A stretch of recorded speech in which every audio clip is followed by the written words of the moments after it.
This is the Daily Blast from the New Republic, produced and presented by the DSR Network.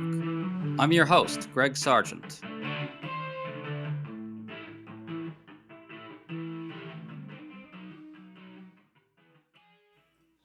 On Friday, former Attorney General Pam Bondi testified to lawmakers behind closed doors about the Jeffrey Epstein scandal. What Democrats said afterwards strongly suggests that this mess is not going away for Donald Trump and very likely will get worse next year if Democrats take back the House. This comes amid other signs that the Republican lines of defense around Trump are crumbling on many fronts. And Trump himself may be to blame because it's his mounting unpopularity that's driving it all. As one Republican put it, Trump is lame ducking himself. We're talking about all this with historian Nicole Hemmer, who's one of our go-to people on Epstein and the right wing, a topic she's written several books about. Nicole, always nice to have you on. Lovely to be back, Greg. So Pam Bondi, the former AG, was on Capitol Hill as part of the House's ongoing investigation into the Jeffrey Epstein files, which are the investigative materials gathered as part of DOJ's probe of Epstein's sex trafficking. One of the big things that happened in her testimony was that she essentially threw acting AG Todd Blanche under the bus. Listen to Representative Robert Garcia, the ranking Democrat on the House Oversight Committee, recounting what Bondi said. In that interview, and what she's saying here in her words and remarks, is that it was Todd Blanche, the current acting AG, that was leading the Epstein investigation, and quite frankly, all of the mistakes that we saw, the redactions, not protecting survivors, she continues to push that back onto the acting AG, Todd Blanche, who, by the way, was Donald Trump's former personal lawyer. So Bondi apparently blamed Blanche for just about everything that's gone wrong. The lack of transparency, all of it. Nicole, what do you make of that? It's an interesting move. Pat Bondi is in such a different position at this point than she was when she was first subpoenaed to give this testimony. She used to be the attorney general. Now she's been forced out. And she is shifting all the blame onto her presumed successor. Blanche is going to have to go through confirmation hearings soon, and she has just made that very difficult for him. Epstein is going to be the focus of conversation when Blanche goes up for confirmation. What's interesting about it, and kind of surprising about it, is that Pam Bondi only has herself to blame for being the face of the Epstein scandal within the Trump administration. She is the one who said that she had the files on her desk. She called in all of those right-wing influencers to come parade around with their binders. And so it's a little too late, but I think that it plays into her hand and into Democrats' hands for her to push the blame on Blanche, who's not only going up to be attorney general, but also is Donald Trump's personal lawyer. And so she's making his life difficult, probably because she was forced out of her position. Well, yes. And I think we should remind everybody, just sort of related to what you just said there, that MAGA for many, many years really wanted to know what was in the Epstein files. It was a huge obsession on the far right. It was a huge obsession among all these influencers, to the degree that she actually brought them in to say, hey, we're going to really blow this thing open for you guys. You know, you put us in charge and now we're going to make it all right. And then, of course, as soon as Pam Bondi and Kash Patel, the FBI director, got a look at what was in the Epstein files, they were just like, no, we're not doing that anymore. Can you just sort of talk about that big history and context? Well, that history is really important because so many of the people who were put in place in this second Trump administration were put in place because, not only because they were Trump loyalists, but because they had a lot of support from the MAGA base that they built on this idea that the Epstein files needed to be released. This is huge for Kash Patel, for Dan Bongino, both in the FBI, and for Pam Bondi. And so I think Bondi thought early on that she could score a lot of points with the Trump base by pushing the Epstein story to the very front of her time as attorney general. This was going to be the thing that she was going to make her name on because it was so important to the base. And she immediately put herself between a rock and the hard place because the base really cares about these Epstein files. They really care about this scandal. And Donald Trump doesn't want anyone talking about it. And so Bondi saw herself suddenly serving two masters, the MAGA base and Donald Trump, and there was no way to satisfy both of them. And I have a feeling that Blanche is going to be in the same position. They're all crushed by this untenable position, which is you cannot disabuse the MAGA base of the Epstein scandal. They're not going to drop it. And you cannot force Donald Trump to talk about it because he's also unwilling to engage it. Right. So let's listen to a little bit more of Representative Robert Garcia talking about what Bondi said in this private testimony. Listen. I also personally asked the former AG 5 times and 5 different questions about her conversations with President Trump, whether he directed her at any given time on the Epstein files, what he knew, what he asked her to redact or not, and she refused to answer any questions about President Trump. In fact, she said that she would not speak or respond to any questions that had anything to do with President Trump. So clearly, Pam Bondi is trying to insulate Trump a bit here while throwing Todd Blanche under the bus instead. But I think, if anything, this is actually damning to Trump, because Bondi could have said, oh, Trump didn't really try to control what we released. He wanted us to put stuff out. And she didn't say that. Remember, Trump himself, at one point when the heat got very intense, tried to look as if he wanted the Epstein files out. He basically said, release them. I'm all for transparency. But now what Bondi said will only whet the appetite of Democrats more to find out about how Trump conspired to cover them up, right? Well, that's what's so interesting about what Democrats are reporting that she said, because on the one hand, it looks on its face like she's trying to protect Trump, but actually she's putting a target on him by saying, "Well, I can't talk about it." And the thing is, she was not under oath. She was supposed to be under oath for this conversation, but instead of being a deposition, it turned out to be a transcribed interview, and so she could have said anything in that moment, and she chose to highlight that she just couldn't say anything about Donald Trump. And I think that puts Trump in a tough position, but also it puts Blanche as Trump's lawyer in a particularly tough position, because he goes into his confirmation hearings looking like someone who's covering for Trump. So, Nicole, we should probably clarify, we don't know exactly what's in the files about Donald Trump still. We do know that Trump appears thousands of times in the files based on what's been released. There's been a bunch of sort of salacious but not verified claims that have floated around.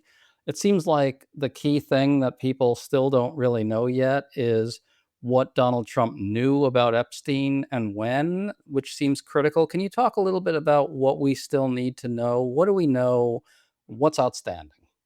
So we do know that Donald Trump had a close relationship with Jeffrey Epstein. We know that he knew about Epstein's preference for underage girls. I mean, this is something that the birthday drawing poem that Trump sent to Epstein revealed, right? So there are things that we do know, but a lot that we still don't know. First of all, we don't know how many mentions of Trump still haven't been released. There are still files that are unreleased. We can't know what they say yet. And that's why there's still a push to continue to release the rest of the files. We don't know whether or not Donald Trump is implicated in any criminal activity. At the moment, we have no evidence that he was involved in criminal activity with Jeffrey Epstein. We know that Trump and Epstein talked a lot about their personal sexual predilections. We know that Jeffrey Epstein was involved in the trafficking of underage girls. We don't know what Donald Trump knew and when he knew it, as you were saying. And that, I think, goes to the extent that Trump was covering up for Jeffrey Epstein. And that's what people want to know. And honestly, Greg, I think it's something we never will know the full extent of. And it is because of all of the stonewalling that came from the Trump administration early on. Even if they were to release every single piece of paper that they have, unredact everything, I think people would still think that something else is hidden, something else is being covered up. This has become an unfalsifiable sort of conspiracy about Trump because of the stonewalling. To stay up to date on all the news that you need to know, there's no better place than right here on the DSR network. and there's no better way to enjoy the DSR network than by becoming a member. Members enjoy an ad-free listening experience, access to our Discord community, exclusive content, early episode access, and more. Use code DSR26 for a 25% off discount on sign-up at thedsrnetwork.com. That's code DSR26 at thedsrnetwork.com/buy. Thank you, and enjoy the show.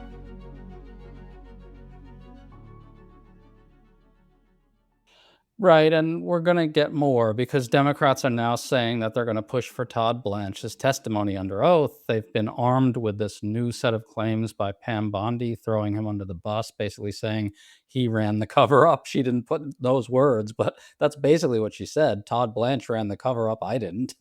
So I don't know how far this effort to get Blanche to testify is going to get with Republicans' control of the House. But guess what? In like 8, 9, 10 months, Democrats might control the House. Then you're going to really see an effort to subpoena Blanche and also, I think, FBI Director Kash Patel, if he's still there. What do you think will happen then? Democrats are going to really try to pin down precisely what Trump ordered his underlings to do in terms of the cover-up, as well as trying to ferret out whatever else is in there about him, right? That's right. I think if and when Democrats are in control of this investigation, they are going to turn much more of their focus to this question of a cover up.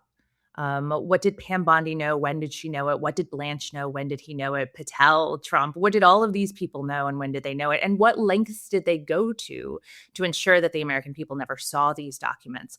To what extent did they fail to follow the law that was passed forcing the Trump administration to disclose the files related to the Epstein investigation? Those kind of cover-up questions, I think, are going to be much more the driver of the investigation under Democrats. And Pam Bondi basically laid out the breadcrumbs. Just to go a little broader here, it seems like Republican defenses of Trump are crumbling across the board. We just saw a judge put Trump's corrupt slush fund for January 6th insurrectionists on hold. Republicans have turned on him over that. They're also not willing, as of this recording, to support taxpayer funding for Trump's ballroom. Both those things have badly alienated Republicans. Now you've got sort of whatever effort they were making to protect Trump from further inquiry on Epstein. That doesn't seem to really be working, especially if Democrats take back the House. The Republican defenses are going to more or less vanish. What do you make of the moment we're in right here? It sort of seems like there's a split screen of sorts. On the one hand, Trump still has this iron grip on the Republican primary electorate in the sense that he can just sort of snap his Twitter fingers or Truth Social thumbs or whatever and just have someone get knocked off in a primary for crossing him. So he's got that. He's able to control Republicans to that degree. But on the other, more and more, you're seeing the party as a whole, as the elections approach, start to worry more about voters outside the MAGA bubble. And so all that control he wields over Republican primary voters isn't translating into control over the party. I wonder what you think of this moment. It's a fascinating moment because of all of the cross pressures that we didn't necessarily see in the first Trump administration. So on the one hand, you have the cross pressures of the base. Donald Trump has not been serving the interests of the base in a number of ways. The Iran war, his relationship with Israel, the Epstein files, these have caused a real split in the MAGA base. It has led to a number of right-wing personalities to openly question and criticize Donald Trump more than they had in the past. And then you have this pressure on members of the party, at least members of the party who are from purple districts. There are plenty of Republicans who are going to be running in deep red districts. They're completely safe. Once they win their primary with Trump's backing, there's just not a scenario in which they're going to lose that seat. But you are going to have purple district Republicans suddenly, again, cross-pressured because as Trump's popularity goes down, they're going to need to win centrists and Democrats in order to win their election. That is going to lead them to criticize and in an ideal world, maybe even vote against Trump on a couple of different bills. So you see all of that. But I do think we have to reckon with still the reality that he does have this hold on the base and even on his critics. You will listen to Megyn Kelly say, and Tucker Carlson say the worst possible things about Donald Trump and then end with, I mean, I'd still vote for him if the option is a Democrat. And so I think we have to take that grain of salt when we think about the kinds of fractures and criticisms that we're hearing from the Trump base. Yeah, and you sort of see that schism inside Pam Bondi in the sense that, he absolutely screwed her royally. She got tossed out as soon as she was no longer useful. And we should recall that Donald Trump basically commanded her to do something impossible, which was, run the Epstein cover up. And that just wasn't ever going to really succeed in any major way. But then when she failed to be corrupt enough for Donald Trump, he just tossed her out, basically. I want to switch to something a Republican Senate advisor said to The Atlantic, because it's quite a quote. It's about Republicans generally. He said this, quote, "The problem is Trump has nobody around him who's willing to tell him, 'Sir, the stuff you are talking about is not possible, and you are shooting yourself in the foot every time.' He essentially has lame ducked himself in pursuit of retribution." Close quote. Nicole, I kind of think that's a striking quote. On the one hand, yeah, right, like he is asking for the impossible, but on the other, you knew that about him, right? None of this is new information. Right, right. I mean, for years, he was telling them to do the impossible for him and throwing people out when they failed, the despot in some way. And now they're essentially fed up. But I do think it's a real thing. On the other hand, how fed up they are, he really has lame ducked himself. And I think in some sense, there has been a threshold crossed where Republicans are just somewhat, maybe not enough, but somewhat less likely to just fall on the sword for him. Do you feel that way? I do, to a certain extent. Certainly, there has been a growing frustration among Republicans and even within parts of the base when it comes to Donald Trump, to the extent that he has lame ducked himself. Fantastic term. To the extent to which he's lame ducked himself, it is by his own making, right? It's not just that he goes off and says crazy things. He started the war in Iran, which sent gas prices and inflation through the roof. It was a deeply unpopular war. He never tried to garner any public support for it. And he knew it was an issue that would fracture his base because he was supposed to be the no new wars president. So you have all of that, and you're like, okay, this is a man who has shot himself in the foot. He's thrown away the final few years of his presidency. So all of that, I think we have to take in and to a certain extent celebrate, because it's a weakening of Donald Trump. And here's my caveat.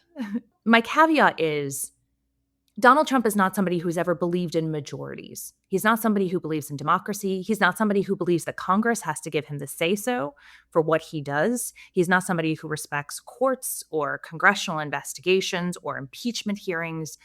And so, in a certain sense, he is still quite dangerous as somebody who holds the presidency and has a diminished base of power, because it invites him, in his mind, to use executive power to the hilt and to break laws, damn the consequences. Well, you've been observing the right for a long time, and I think what all this adds up to is the following. We all know that the real story here, the thread running through everything, is that Trump is on his way out. What we're looking at is a MAGA movement that knows that it's losing the one unifying force that held it together, the one thing that brought it into existence, the one thing that has sustained it. Every other effort to create a new MAGA Republican leader has failed miserably. Look at Ron DeSantis and look at J.D. Vance. He's struggling mightily with this. Can you just reflect a little on the future direction of MAGA now that Trump has, number one, essentially, screwed the movement in every which way, betrayed the movement in every which way, number one, and number two, is going to be gone soon? Where does this all go? Right. I mean, even though Trump is sort of positioning himself as a competitive authoritarian leader, he still has an actuarial clock. Like, even if he tries not to leave Yeah. the office, like, the man is approaching his 80s, and there's a finite amount of time that he's still going to be with us. So Trump will leave the stage at a certain point. He might still make his feelings about politics known, but there isn't a charismatic leader to pick up his torch. But he has helped to continue the commitment of the Republican Party to minoritarian politics. He didn't invent this, but it has accelerated rapidly under Trump. We've seen this with the Supreme Court rulings on gerrymandering, the attempts to purge voter rolls, the attempts to strip people of their citizenship. There are all of these different ways in which the Republican Party under Donald Trump has become recommitted to minoritarian politics. And that actually kind of works in the favor of this very unpopular Republican Party. They are going to lose the sort of focal power of Trump and his ability to pull together his particular coalition, but he is also leaving behind a politics that doesn't require them to win majorities. And I think we should be happy that there is not a charismatic authoritarian leader poised to take Donald Trump's place. And we should be worried about the minoritarian politics that he leaves behind, because even the Republican Party that's not entirely bought into Donald Trump at this moment is 100% bought into ruling as a minority. And that's something that I think we should be keeping our eye on. Yep, it's sure alarming when you think of it that way. That those tendencies are going to be with us for a long, long time. And as I've said a million times on here, I think after Trump's gone, our politics gets even crazier. Nicole Hemmer, it's always an enormous pleasure to talk to you. Thanks so much. Thanks for having me, Greg.